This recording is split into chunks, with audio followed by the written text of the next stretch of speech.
पिछले वीडियो में हम लोग क्वेश्चन आंसर कर रहे थे और समझ रहे थे। आज के वीडियो में उसके आगे हम लोग क्वेश्चन आंसर करेंगे और समझेंगे, ठीक है। तो कल के वीडियो में हम लोग क्वेश्चन नंबर 5 तक किए थे। 6, 7 और 8 क्वेश्चन आंसर इसमें हम लोग करेंगे और समझेंगे, ठीक है। देखिए क्वेश्चन दिया गया है 6 नंबर में, जब एक वस्तु दूसरी वस्तु की सतह पर गति करती है तो कौन सी वस्तु घर्षण प्रदर्शित करेगी, ठीक है। इसमें दिया गया है फॉर्म में और इसमें चुनना है कि कौन सा वस्तु जो है वो घर्षण प्रदर्शित करेगी, ठीक है। तो देखिए फर्स्ट में ओ में दिया गया है निचली वस्तु की सतह, ऊपर गतिशील वस्तु की सतह, दोनों वस्तुओं की सतह, ठीक है। तो इसमें क्या हो जाएगा, तो इसमें जो आंसर हो जाएगा, आंसर में क्या लिखेगा, निचली वस्तु की सतह, ठीक है। आंसर में क्या लिखिएगा,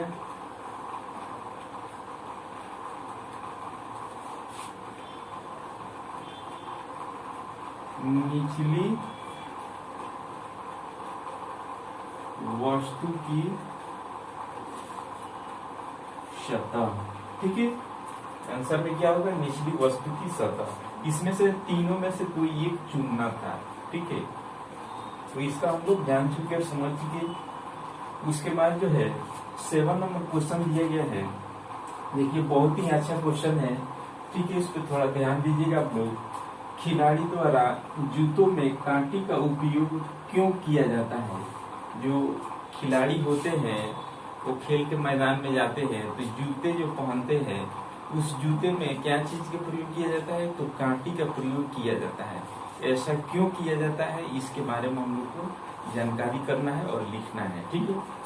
तो देखिए हम लोग लिखेंगे कि कांटे या जूते को फर्श से पकड़ बनाती है।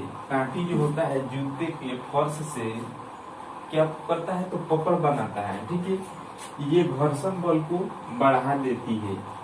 जब फर्श और जूते के बीच क्या होगा, पकड़ बनेगा तो घर्षण बल क्या हो जाएगा, बढ़ जाएगा, ठीक है, बढ़ जाती है। कांटियों द्वारा घर्षण बल को बढ़ा देने के कारण खिलाड़ी संतुलित होकर चलते हैं।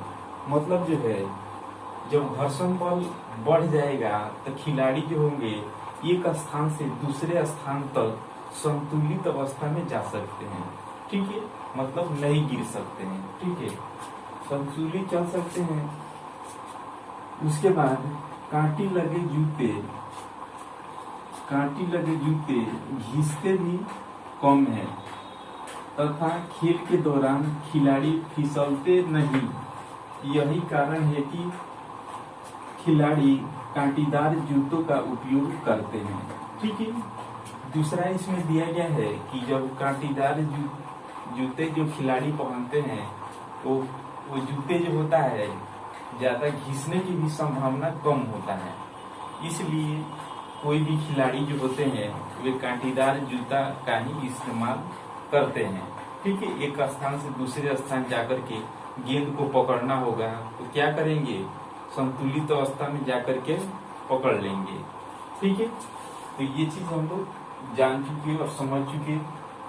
उसके बाद जो है 8 नंबर क्वेश्चन में दिया गया है, देखिए कि घर्षण हानिकारक है परंतु अनिवार्य है, क्यों।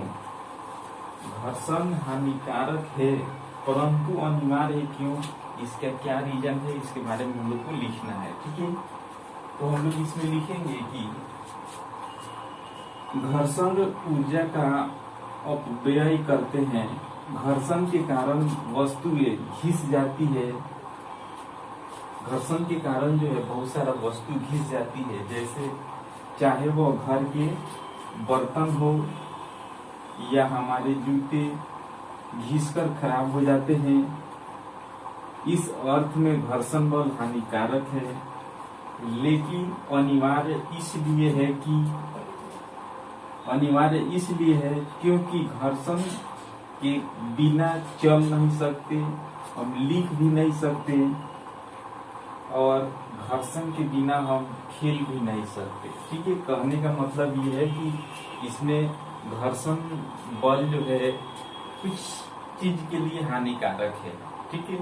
जैसे आप लोग चप्पल जूते वगैरह पहना जाता है, वो क्या हो जाता है, उसका शोल घिस जाते हैं, या बर्तन देखिएगा कि उसको जब क्या किया जाता है, जब उसको धोया जाता है तो ये भी सब घिस जाते हैं। लेकिन यह क्या है, यह घर्षण बल बहुत ही अनिवार्य है। क्यों अनिवार्य है कि आपको चलने के लिए, खेलने के लिए, एक स्थान से दूसरे स्थान तक जाने के लिए, या ब्लैक बोर्ड पर कुछ लिखने के लिए भी, ठीक है, या कॉपी पेन से आपने क्या करते हैं, आप लोग पढ़ते लिखते हैं, इससे क्या होता है, उसमें जो पेन से लिखते हैं आप कॉपी पर, तो घर्षण बल के कारण ही आप लिख पाते हैं। अगर घर्षण बल काम नहीं करे तो आप लिख भी नहीं सकते हैं, ठीक है। तो ये सब क्या है, तो घर्षण बल एक प्रकार का अनिवार्य है, ठीक है। तो ये चीज हम लोग जान चुके और समझ चुके। टेस्ट में क्वेश्चन जो है बहुत ही अच्छा अच्छा क्वेश्चन दिए थे, ठीक है। तो कुछ लोग जो है सही टिक लगाए हैं, कुछ लोग गलत टिक लगाए हैं, उसको जो है आप लोग रिवीजन करवा दें कि क्या उसके आंसर होना चाहिए। आप लोगों को लगेगा कि नहीं ये आंसर होगा, ठीक है। तो आइए हम लोग क्वेश्चन के आंसर देखेंगे। देखिए फर्स्ट क्वेश्चन दिए थे कि छिड़काव तंत्र, छिड़काव तंत्र का उपयोग कहाँ किया जाता है, यानी स्प्रिंकलर सिस्टम का प्रयोग जो है किस स्थान पर किया जाता है। इसमें सबसे ज्यादा ये लोग आंसर दिए हैं, क्या आंसर दिए हैं, ए नंबर में जो दिए थे फलदार पौधों में, बी नंबर में जुताई में, सी नंबर में दिए थे असमतल भूमि में, और डी में दिए थे इनमें से सभी। तो बहुत ज्यादा लोग टिक लगाए हैं फलदार पौधों में। फलदार पौधों में क्या है, बिल्कुल गलत है, क्योंकि छिड़काव तंत्र का उपयोग जो किया जाता है वो किसमें किया जाता है, तो असमतल भूमि में, ठीक है। किसमें किया जाता है,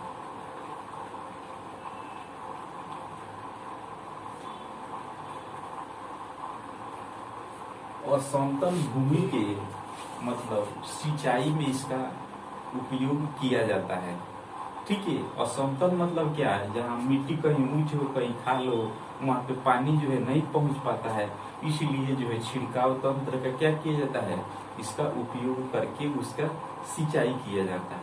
समझ रहे हैं आप लोग। उसके बाद जो है दूसरा नंबर क्वेश्चन दिए थे कि मिट्टी को उलटने और पलटने एवं पोला करने की प्रक्रिया को क्या कहा जाता है। किसान को देखिएगा कि हल से क्या करते हैं जी, वो बैल का प्रयोग करके वो जुताई करते हैं। तो मिट्टी को उलट पलट करने की प्रक्रिया को क्या बोला जाता है, तो जुताई बोला जाता है, ठीक है। उसके बाद से नेक्स्ट क्वेश्चन दिए थे, यदि कुछ बीज पानी में डालकर रखे तो कुछ मिनट बाद कुछ बीज पानी में तैरने लगते हैं। ये क्वेश्चन बहुत ही अच्छा था। इस क्वेश्चन के आंसर सारे लोग सही किए हैं। यह क्या होता है कि जो क्षतिग्रस्त जो बीज होता है, अपने घरों में भी देखिएगा कि जो खराब जो बीज होंगे क्षतिग्रस्त, वो पानी में डालिएगा तो क्या होंगे, ऊपर वो तैरने लगेंगे। लेकिन जो अच्छा बीज होगा क्या होगा, वो पानी के तली में जाकर के बैठ जाएगा, ठीक है। तो इसमें क्या होगा आंसर, तो क्षतिग्रस्त होने के कारण, ठीक है। उसके बाद जो है चौथा नंबर क्वेश्चन सबसे इम्पोर्टेंट क्वेश्चन है, और चौथा नंबर क्वेश्चन सारे लोग जो है गलती किए हैं इसमें। देखिए आप लोग को बताए थे, रासायनिक विधियों से बनाने वाले रेशा को क्या कहा जाता है। रासायनिक विधियों से बनाने वाले रेशा को क्या कहा जाता है। रेशा के जो चैप्टर था उसमें आप लोग को बहुत ही डिटेल में बताए थे, ठीक है। जैसे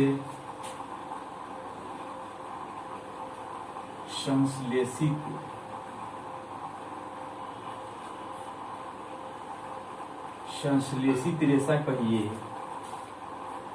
या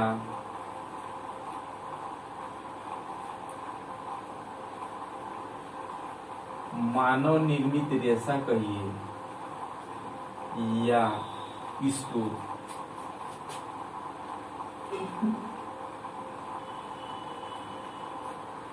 कृत्रिम रेशा कहिए, ये तीनों का मतलब जो है एक ही होता है। इस तीनों का मतलब जो है एक ही होता है। और ये जो होते हैं ये रासायनिक विधियों द्वारा बनाए जाते हैं, ठीक है। रासायनिक विधियों द्वारा या मानव द्वारा इसको क्या किए जाते हैं, ये बनाए जाते हैं। संश्लेषित रेशा कहिए या मानव निर्मित रेशा या कृत्रिम रेशा, ठीक है।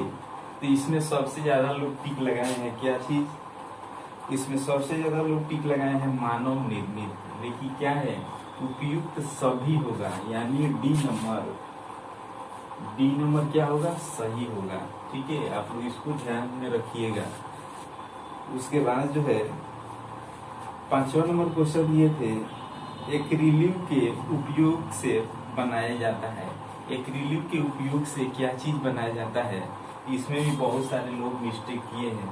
तो एक्रिलिक के उपयोग से जो होता है स्वेटर और कंबल बनाया जाता है। रेशा चैप्टर में पढ़ा चुके हैं आप लोग, जो लोग नहीं पढ़े हैं वो पिछले वीडियो आप लोग देख लीजिएगा, ठीक है। तो क्या चीज में प्रयोग किया जाता है, स्वेटर बुनना और कंबल बुनना में उसका क्या किया जाता है, एक्रिलिक का उपयोग किया जाता है, ठीक है। तो ये चीज हम लोग जान चुके हैं, समझ चुके हैं। तो आज की वीडियो में इतना ही, इसके आगे जो है कल और हम लोग जानेंगे।